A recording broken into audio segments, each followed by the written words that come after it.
Hello friends, कल अपन देखे थे रूट ऑफ मेटास्टेसिस के बारे में, जिसमें देखे थे थ्रू लिम्फेटिक सिस्टम कैसे मेटास्टेसिस कैसे हमारे बॉडी में फैलता है, स्प्रेड होता है। तो देखा था लिम्फेटिक सिस्टम के थ्रू फैलता है। अब हम पूरा का पूरा आप पिछले वाले वीडियो में देख लीजिएगा। उसके बाद ब्लड के थ्रू कैसे फैलता है, लिवर से होकर के वाया ब्लड लंग्स में, पैनक्रियाज में, ऐसे करके मेटास्टेसिस होता है। उसके बाद हमने देखा था through infiltrate the tissue space, invasion के थ्रू कैसे स्पेस हो जाता है। तो मेटास्टेसिस जो मैलिग्नेंट सेल है वो एक ऑर्गन से दूसरे ऑर्गन में चला जाता है।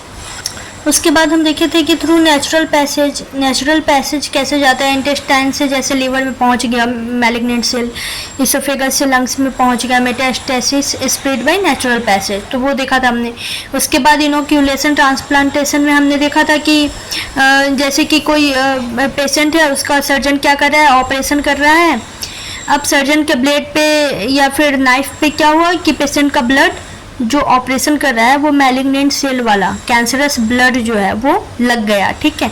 अब उसको उसी ब्लेड या नाइफ से उसने दूसरे ऑर्गन का कोई कुछ कर लिया, मतलब सर्जरी कर दिया या फिर दूसरे ऑर्गन को टच कर दिया, तो उसकी वजह से क्या होगा, वो जो मैलिग्नेंट सेल है वो दूसरे ऑर्गन पे जाएगी और वहाँ पे अफेक्टेड करेगी और वहाँ पे फिर मैलिग्नेंट सेल का ग्रोथ स्टार्ट हो जाएगा। तो वो हमने देखा इनोक्यूलेशन ट्रांसप्लांटेशन में। उसके बाद हमने देखा बाय ट्रांसकोलेमिक, इसमें हमने देखा कि थ्रू एनी कैविटी। अब कोई कैविटी के थ्रू कैसे फैलता है, जैसे स्टमक किसमें कौन से कैविटी में पाया जाता है, पेरिटोनियल कैविटी में, और उसके थ्रू फिर कहाँ जाता है मैलिग्नेंट सेल, ओवरी में पहुंचता है। तो ऐसे करके हमने क्या देखा था, रूट ऑफ मेटास्टेसिस। अब हम कैंसर के टाइप्स के बारे में एक बार और थोड़ा सा जान लेते हैं कि हमने पढ़ा था पहले बिनाइन और मैलिग्नेंट ट्यूमर में क्या क्या डिफरेंसेस होते हैं, इसके बारे में हमने देखा था। तो हम देखेंगे जैसे कि इसमें बिनाइन और मैलिग्नेंट में क्या डिफरेंस है। तो सफिक्स प्रत्यय किसको बोलते हैं, कोई भी शब्द के लास्ट में अगर कोई कुछ भी लगा हो तो उस वर्ड को क्या हम बोलते हैं, सफिक्स बोलते हैं, प्रत्यय बोलते हैं, ठीक है। तो अगर किसी भी वर्ड के लास्ट में ओमा लगा हो, ओमा, तो उसको हम क्या समझेंगे, बिनाइन, ठीक है। और अगर किसी भी शब्द के लास्ट में कोमा या फिर नोमा लगा हो तो उसको हम कौन से ट्यूमर बोलेंगे, मैलिग्नेंट ट्यूमर, ठीक है। जैसे कि एज ए एग्जाम्पल इसमें क्या है, सार्कोमा, कार्सिनोमा, तो ये कौन से ट्यूमर है, मैलिग्नेंट ट्यूमर है, ठीक है। अब हम देखेंगे कि जो सेल्स होते हैं एपिथेलियल सेल्स, एपिथेलियल टिश्यूज, तो उसमें अगर कैंसर होती है तो उसको हम बिनाइन और मैलिग्नेंट कैंसर में कैसे डिफरेंस कर सकते हैं। तो जैसे एपिथेलियल टिश्यू में स्क्वामस एपिथेलियम हो गया, ठीक है। स्क्वामस एपिथेलियम में क्या हो रहा है कि स्क्वामस पैपिलोमा, मतलब ये पैपिलाई के शेप का है ये, तो इसलिए बिनाइन में इसका नाम क्या रखा है, स्क्वामस पैपिलोमा, ठीक है। और फिर इसी का नाम स्क्वामस सेल का ही, इसी का मैलिग्नेंट में क्या नाम है, स्क्वामस सेल कार्सिनोमा। हमने देखा था कि कार्सिनोमा ऐसा, तो लास्ट में अगर नोमा या कोमा वर्ड हो तो वो कौन से में आता है, मैलिग्नेंट में आता है, ठीक है। अब ऐसे ही हम देखेंगे ग्लैंड्यूलर टिश्यूज के बारे में। ग्लैंड्यूलर किसको बोलते हैं, ग्लैंड्यूलर का दूसरा नाम एडिनो भी होता है, ठीक है। तो ग्लैंड्यूलर टिश्यू जो होता है तो उनमें अगर कैंसर होता है तो फिर अगर बिनाइन कैंसर है तो उसको हम क्या बोलेंगे, एडिनोमा, एडिनोमा, एडिनो इसका नाम है, ओमा लगा दिया तो वही एडिनोमा हो गया। तो ये किस में आया, बिनाइन में आया।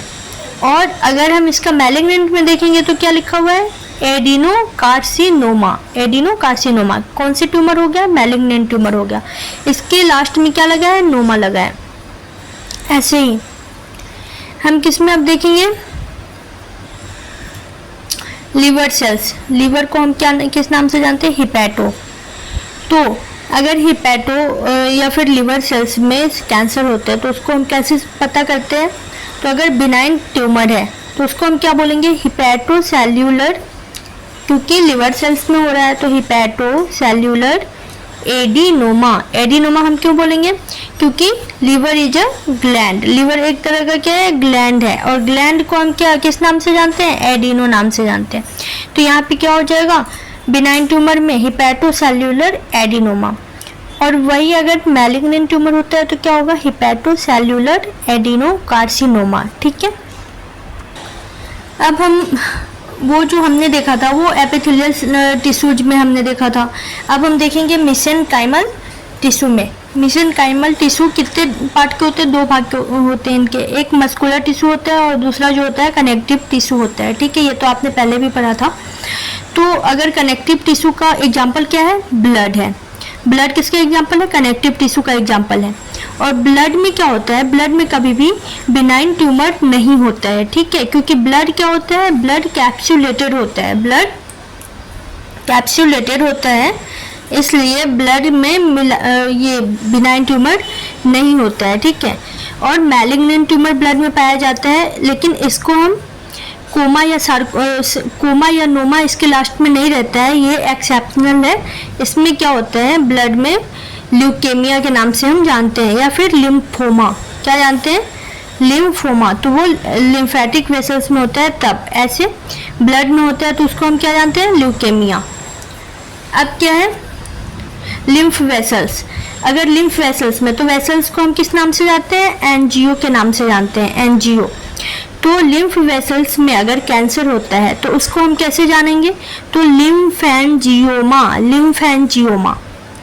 लिम्फ मीन्स लिम्फ वेसल्स को एनजीओ, ठीक है, और ओमा, ओमा किसको, तो बिनाइन ट्यूमर के लास्ट में ओमा सफिक्स जुड़ता है, तो ये अगर है तो इसको हम क्या समझेंगे, बिनाइन ट्यूमर, लिम्फेंजियोमा। ठीक है, और अगर ये मैलिग्नेंट ट्यूमर है तो क्या है, लिम्फेंजियो सार्कोमा। ठीक है, ऐसे ही कार्टिलेज, कार्टिलेज में कैंसर होता है तो हम कैसे पहचानेंगे, कैसे आइडेंटिफाई करेंगे, तो कार्टिलेज को किस नाम से जानते हैं हम, कॉन्ड्रोसाइट सेल के नाम से। कार्टिलेज को किस नाम से जानते हैं, कॉन्ड्रोसाइट सेल के नाम से। तो अगर कॉन्ड्रोसाइट सेल में कैंसर होता है तो बिनाइन अगर होता है तो उसको हम किस नाम से जानेंगे, कॉन्ड्रोमा, कॉन्ड्रोमा। ठीक है, ओमा लगा हुआ है लास्ट में। और अगर मैलिग्नेंट होता है तो किस नाम से जानेंगे, कॉन्ड्रोसार्कोमा। ठीक है, अब हम देखेंगे बोन में कैंसर होता है तो कैसे पता है, तो बोन को हम ओस्टियोब्लास्ट सेल के नाम से जानते हैं, क्योंकि बोन किससे बना होता है, ओस्टियोब्लास्ट सेल से मिलके बना होता है। बोन फॉर्मिंग सेल क्या है, ओस्टियोब्लास्ट। तो अगर बिनाइन हो रहा है तो किस नाम से जानेंगे, ओस्टियोब्लास्टोमा।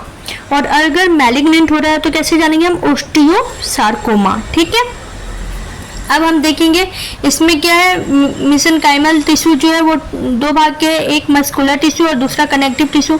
तो हमने कनेक्टिव टिश्यू के बारे में देख लिया, ये सारे कनेक्टिव टिश्यू के एग्जांपल्स थे। अब हम सेकेंडली क्या देखेंगे, मस्कुलर टिश्यू के बारे में देखेंगे। मस्कुलर टिश्यू के बारे में हम देखेंगे अब एस्केलेटल मसल के बारे में। तो एस्केलेटल को हम किस नाम से जानते हैं, रैप्डो के नाम से हम किसको जानते हैं, एस्केलेटल को। और मसल को हम क्या बोलते हैं, मायो। तो अगर बिनाइन ट्यूमर है तो हम क्या बोलेंगे, रैप्डोमायोमा। ठीक है, और अगर मैलिग्नेंट ट्यूमर है तो हम क्या बोलेंगे, रैप्डोमायोसार्कोमा। अब हम साइटोलॉजिकल स्टडी एक बार देखते हैं, किसका, बिनाइन ट्यूमर और मैलिग्नेंट ट्यूमर का। उससे पहले हम थोड़ा सा डिफरेंस देख लेते हैं दोनों के बीच में क्या है, पहले हमने पढ़ रखा था वैसे भी। अब बिनाइन ट्यूमर क्या होता है, तो कैप्सुलेटेड होता है। कैप्सुलेटेड होने की वजह से ये क्या होता है, ये स्प्रेड नहीं होता है। बिनाइन ट्यूमर क्या होता है, कैप्सुलेटेड होता है, और कैप्सुलेटेड होने की वजह से ये क्या होता है कि स्प्रेड नहीं होता है, मतलब दूसरे ऑर्गन में स्प्रेड नहीं होता है। और मैलिग्नेंट ट्यूमर क्या होता है, नॉन कैप्सुलेटेड होता है, इस वजह से ये क्या होता है, स्प्रेड होता है। ये क्या होता है, स्प्रेड होता है, और ये क्या होता है, स्प्रेड नहीं होता है। ठीक है, अब क्या हमने देखा, बिनाइन ट्यूमर स्प्रेड नहीं होगा तो ये क्या होगा, लेस हार्मफुल होगा, है कि नहीं, कम डेंजर होगा। लेकिन इसके कंपैरिजन में मैलिग्नेंट ट्यूमर क्या है, more harmful, very dangerous tumour है। कौन सा tumour, malignant tumour. Benign tumour क्या होता है कि एक जगह ही ऐसे धक्का जमा के मांस का, मतलब ट्यूमर जो होता है वो एक जगह ही रहता है, मतलब फैलता नहीं है, तो इसको रिमूव करना इजी होता है। तो क्या लिखा है, रिमूव, इजिली रिमूव। लेकिन मैलिग्नेंट ट्यूमर जो है वो एक ऑर्गन से दूसरे ऑर्गन में फैल जाता है, स्प्रेड हुआ रहता है, तो इसको हम इजिली रिमूव नहीं कर सकते हैं। बिनाइन ट्यूमर का क्या है, रीअकरेंस लेस चांसेस। अब एक जगह ही है, मान लिया कि ये घाव जो है वो एक जगह है, तो यहाँ से इसको अच्छे से सफाई करके, अच्छे से क्लीन करके निकाल दिया गया है, तो यहाँ पे दोबारा से अकर होने का चांस बहुत कम रहता है। लेकिन अगर ये मैलिग्नेंट हो तो रीअकरेंस इजिली। अब ये मैलिग्नेंट का क्या है कि इसमें क्या होता है कि ये स्प्रेड होता है, इस ऑर्गन से ये दूसरे ऑर्गन में चला गया, दूसरे ऑर्गन से फिर तीसरे ऑर्गन में पहुंच गया, फिर यहाँ से ये किसी और ऑर्गन में पहुंच गया।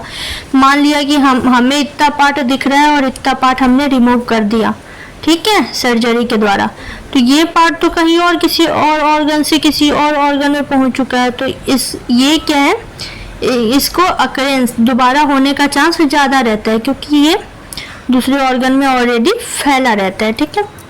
तो ये नॉर्मल हमने इसका डिफरेंस देखा। अब हम देखेंगे इसके साइटोलॉजिकल स्टडी के बारे में, ठीक है। तो हम देखेंगे साइटोलॉजिकल डिफरेंस दोनों में क्या है, क्या cytological difference between benign and malignant tumor। Cytological difference benign and malignant tumour का क्या है वो हम अभी देखेंगे, ठीक है। तो साइटोलॉजिकल मीन्स क्या होता है, सेल्यूलर तरीके से, क्या होता है, सेल्यूलर। तो सेल्यूलर क्या डिफरेंस है किसमें, बिनाइन और मैलिग्नेंट में, इसके बारे में हम अभी जानकारी लेंगे, ठीक है। तो पहला अगर हम फर्स्ट ऑफ ऑल देखें तो वो क्या है, पोलैरिटी ऑफ सेल। क्या है, polarity of cell. Polarity of cell, polarity of cell में हम देखते हैं कि कोई एक सेल जो है वो किसी दूसरी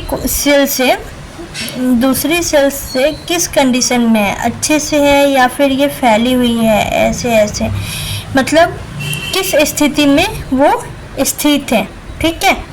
तो जैसे हम देखते हैं एज ए एग्जाम्पल के तौर पे, ये बिनाइन ट्यूमर में क्या होता है, बेसमेंट मेम्ब्रेन जो है वो हमेशा इंटैक्ट होता है, मीन्स कि सेल्स में अगर टिश्यू में अगर इन्फेक्शन फैले भी बिनाइन का तो ये बेसमेंट मेम्ब्रेन को अफेक्टेड नहीं करता है, ठीक है। तो इसमें जो सेल्स होते हैं वो सही तरीके से व्यवस्थित तरीके से रहते हैं, नॉर्मल सेल्स की तरह ही इसमें सेल्स होते हैं, ठीक है। जैसे मान लिया यहाँ पे ये ट्यूमर ग्रोथ कर रहा है, तो ये किसका एग्जाम्पल हो गया, बिनाइन का। इसमें आपको एक व्यवस्थित सुचारू तरीके से सेल्स दिखाई दे रहे होंगे, है ना। लेकिन इसके कंपैरिजन में अगर हम मैलिग्नेंट का देखें तो मैलिग्नेंट में बेसमेंट मेम्ब्रेन जो है वो इंटैक्ट नहीं होता है, ठीक है। और इसमें जो सेल्स का शेप साइज है वो भी व्यवस्थित तरीके से नहीं होता है, इसमें व्यवस्थित तरीके से सेल्स का शेप साइज नहीं होता है, ठीक है। तो ये किसका एग्जाम्पल है, ये है मैलिग्नेंट सेल का एग्जाम्पल, ठीक है। और इसमें बेसमेंट मेम्ब्रेन को भी ये मैलिग्नेंट ट्यूमर इन्फेक्टेड कर सकता है, फैल सकता है, ठीक है। तो ये किसका एग्जाम्पल है, मैलिग्नेंट का। तो हमने देखा कि पोलैरिटी ऑफ सेल में क्या हम देखते हैं कि एक जो कोशिका है, एक जो सेल है वो दूसरी सेल्स के साथ में किस तरह से अटैच है या फिर किस कंडीशन में है, ठीक है। तो बिनाइन का हमने क्या देखा कि इसका पोलैरिटी क्या है, पोलैरिटी क्या है, मेंटेन है, मेंटेन दिख रहा है ना इसका पोलैरिटी, ये सब व्यवस्थित तरीके से है, व्यवस्थित तरीके से दिख रहा है। लेकिन मैलिग्नेंट में हमने क्या देखा कि इसका पोलैरिटी क्या है, डिक्रीज है, इसमें मेंटेन पोलैरिटी नहीं है। क्या है, पोलैरिटी क्या है, डिक्रीज है, किसमें, मैलिग्नेंट में। तो ये हमने पहला डिफरेंस देखा, ठीक है। अब हम दूसरा डिफरेंस देखेंगे, cellular प्लियोमॉर्फिज्म।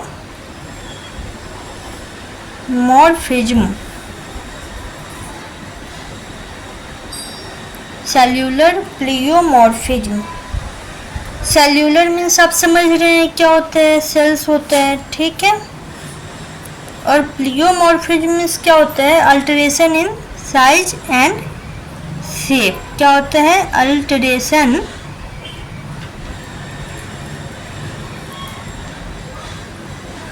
In size and shape, ठीक है। तो किसी भी सेल्स का साइज और शेप में अल्टरेशन आ जाना क्या कहलाता है, सेल्यूलर प्लियोमॉर्फिज्म, ठीक है। तो ये बिनाइन में क्या होता है, बिनाइन ट्यूमर में, बिनाइन में सेल्यूलर मॉर्फिज्म जो है वो क्या होता है, एब्सेंट होता है। क्या होता है, एब्सेंट। लेकिन मैलिग्नेंट में क्या होता है, अब इसमें आप देख रहे होंगे सेल्यूलर अल्टरेशन, साइज और शेप में तो कहीं पर भी कोई भी अल्टरेशन नहीं दिख रहा है, साइज शेप सारे सेल्स का सेम है। लेकिन मैलिग्नेंट में साइज आपको दिख रहा होगा, कोई बड़ा कोई छोटा, कोई किसी भी शेप का सेल्स का साइज हो रखा है। तो मैलिग्नेंट में क्या होता है, सेल्यूलर प्लियोमॉर्फिज्म क्या होते हैं, प्रेजेंट होते हैं। क्या होते हैं, प्रेजेंट होते हैं। ये हमने क्या देखा, दूसरा एग्जाम्पल देखा। अब हम देखेंगे थर्ड पॉइंट। थर्ड पॉइंट हम क्या देखेंगे, न्यूक्लियर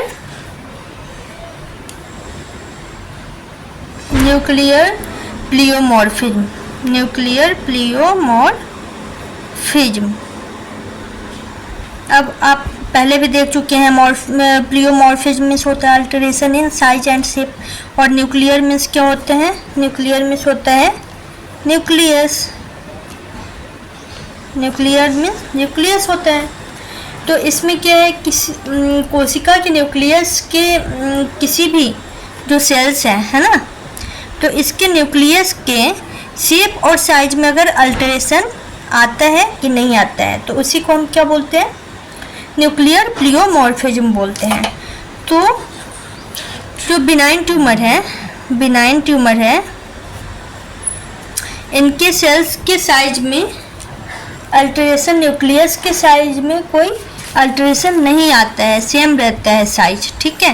तो इसमें क्या होता है, ये न्यूक्लियर प्लियोमॉर्फिज्म एब्सेंट रहता है। क्या रहता है, न्यूक्लियर प्लियोमॉर्फिज्म एब्सेंट रहता है। लेकिन मैलिग्नेंट में क्या होता है,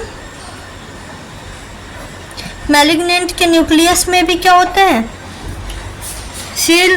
मैलिग्नेंट के न्यूक्लियस में भी साइज और शेप में अंतर पाया जाता है। इसका जो साइज होता है न्यूक्लियस का, वो क्या होता है, बड़ा हो जाता है। न्यूक्लियस का साइज भी क्या होता है, बड़ा हो जाता है। तो मैलिग्नेंट में क्या होता है, ये प्रेजेंट होता है। क्या होता है, प्रेजेंट होता है। अब हम देखेंगे फोर्थ ऑप्शन। फोर्थ हम क्या देखेंगे, nuclear cytoplasmic ratio, nuclear cytoplasmic ratio देखेंगे हम, ठीक है। अब साइटोप्लाज्मिक रेशियो मीन्स न्यूक्लियस के जो सेल्स है, ठीक है, सॉरी, न्यूक्लियस के जो साइटोप्लाज्म है, क्या है, साइटोप्लाज्म, उनका रेशियो क्या होता है, ठीक है। तो ये देखेंगे कि किसी भी कोशिका में किसी भी सेल्स में क्या पाया जाता है, किसी भी सेल्स में न्यूक्लियस पाया जाता है ना।